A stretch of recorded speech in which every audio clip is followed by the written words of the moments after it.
New into stock, we have a very tidy Volkswagen Caddy, handy little van. It's a 1.6 TDI C20 Startline. It's 4 doors, 2 at the back, 5 doors, 2 at the back, 1 at the side and 2 at the front. It's 2014 on a 14 plate. It's only done 53,476 miles, a bit more by the time I finish this test drive. MOT tool 12th of July 2020, so long MOT as well. As I say, really handy little van, very economical. It's a bit breezy today. So, wow. I'll just show you around it. So we've got steel wheels, nothing to worry about, curbing and so on, nice and cheap.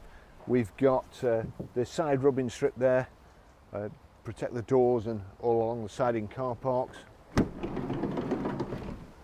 Side loading door, it's ply lined. You've also got a bulkhead which it's actually plastic. Nice big load area inside, and as you can see, quite high too.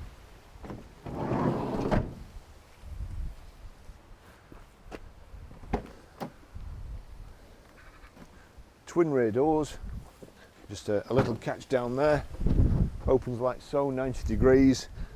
A little catch at the bottom, if you pull that out, it's the open flat, so you can reverse right up to a loading bay or get a forklift truck in there.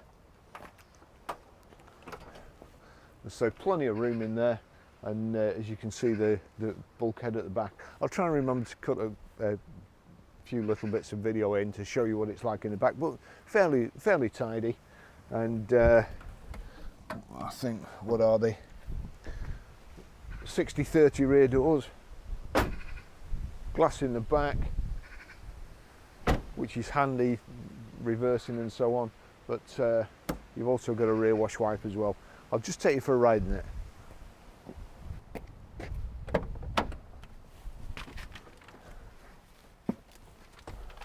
Wow, it's wild out there. So proper key, proper blade, proper ignition lock, and put your foot on the clutch and start the vehicle up. As I say, it's a really tidy van. The only thing I've noticed is a little ding on this wheel arch, which we'll no doubt try and get our dent man to do if he can get to it. I can't promise he can, but apart from that, it's very tidy all round. Nice inside. As I say, the back's ply line. You've got this mesh thick plastic grille, bulkhead, which stops you any parcels flying forward. It will be very economical. I'll try and find out the fuel economy figures. I haven't just got them at the moment, and the reason is they don't usually give out the right. We've got a rattle in the back, which wasn't there when I set off, so it must be, I'm not sure whether the back door was shut. 1 sec.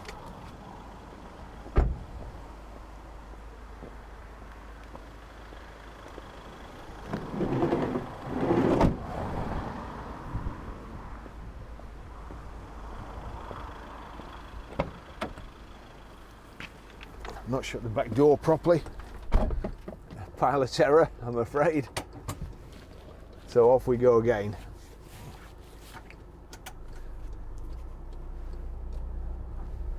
There we go, that's better, no rattles. It is a nice quiet vehicle, really. Obviously you get a little bit more noise because we've no solid bulkhead here, but say the fuel economy figures, I'll try and find some figures. They're only a guideline because of course it all depends on what you're carrying.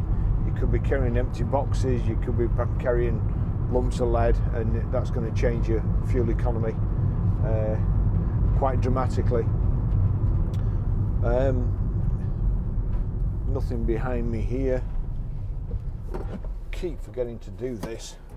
So there we go. We've got a height and reach adjustable steering wheel there.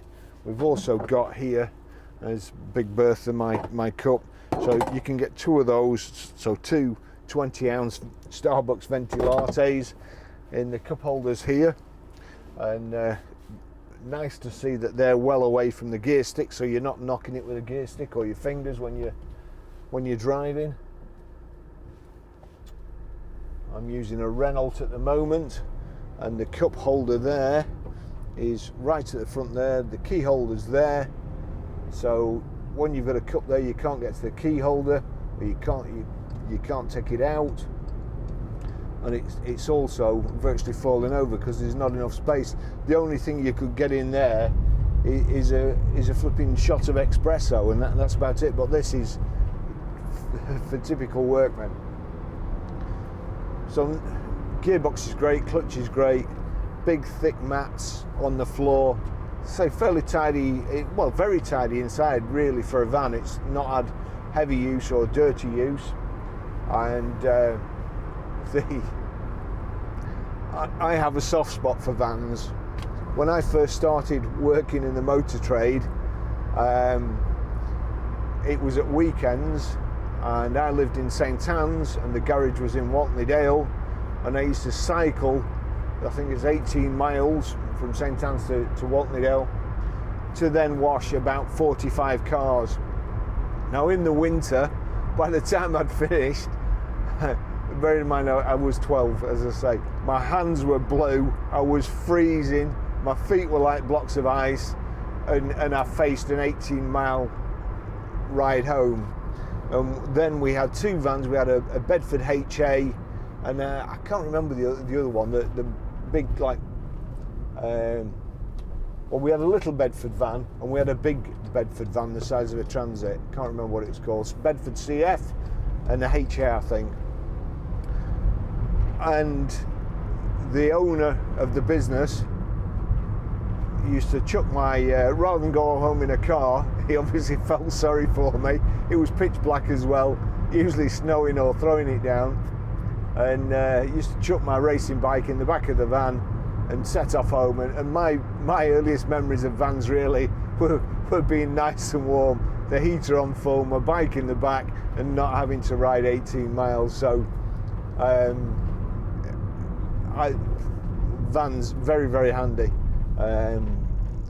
You should always have one. In fact, it'd be a great idea to have a van as a second vehicle, because they come in so handy. Especially, there's all sorts of other things you can do. Lantar Valater, he wants to go and see the Motorbike Grand Prix in Valencia, and he's thinking about going out on his motorbike.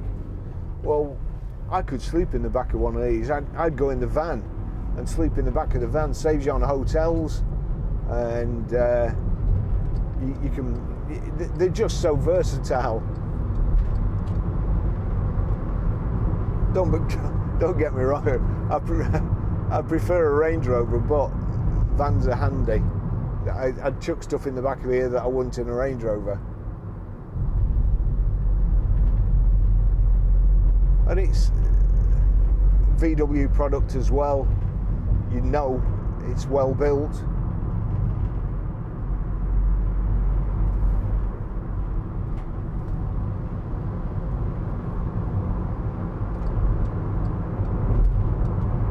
Just take you up the motorway. It will be a little bit noisier, as I say. It's only ply line, so you've no sound deadening felt to take away any noise or drumming.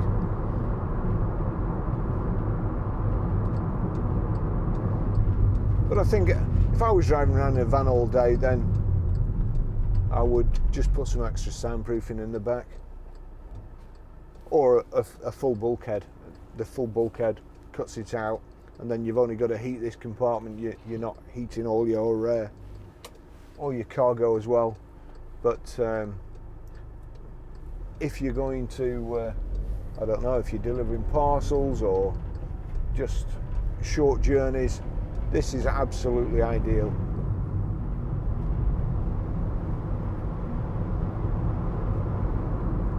Nice and tidy, all the dashboard's nice and clean, steering wheel's not polished smooth with rough hands or anything, no scratches anywhere. It's a very, very nice vehicle.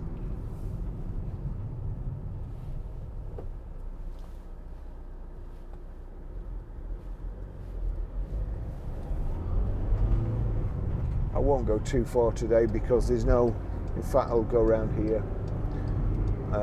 Unfortunately Lance is on his own at the garage at the moment. John's had to nip out and I'm trying to do this catch up, and there's not too many extras. There's no cruise control or anything, so may as well just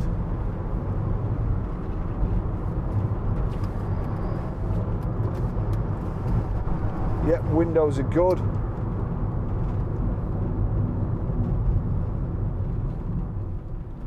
Driver's door mirror, A1, yeah, passenger door mirror, that's perfect too. So the electrics work. You're all corners of England. Radio works too. What else have we got?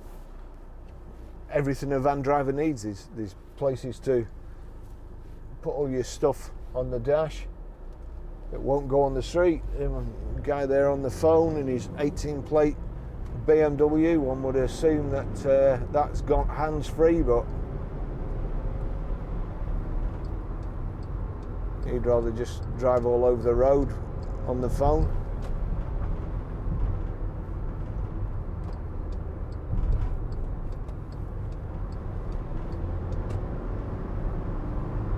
Rev counter on the left on the dashboard. Your information display in the centre there, speedo on the right, in the right hand side in the speedo at the bottom there's your fuel gauge, on the left in the rev counter, coolant temperature, your information display there tells you the time, the gear you're in, outside temperature, instantaneous miles to the gallon, and it's got kilometers per hour there, which I assume you can change to miles per hour as well.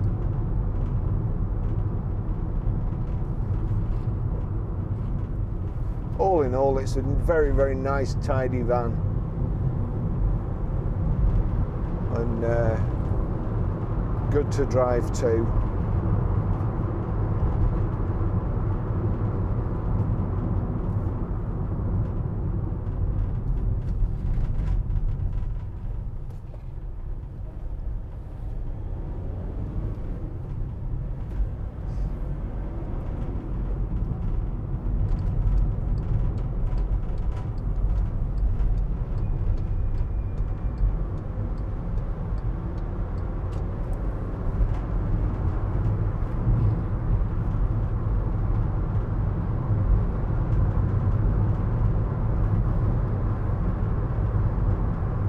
So I think I'll probably finish the test drive there. Just a quick reminder, we've got plenty of road test videos for all our cars, and a past library as well for everything we've sold over the past many years. And if this has been of any benefit to you, please like and subscribe. If you'd like to see anything in particular, or me do anything that's physically possible, leave a comment, and see you in the next video. Thanks for watching.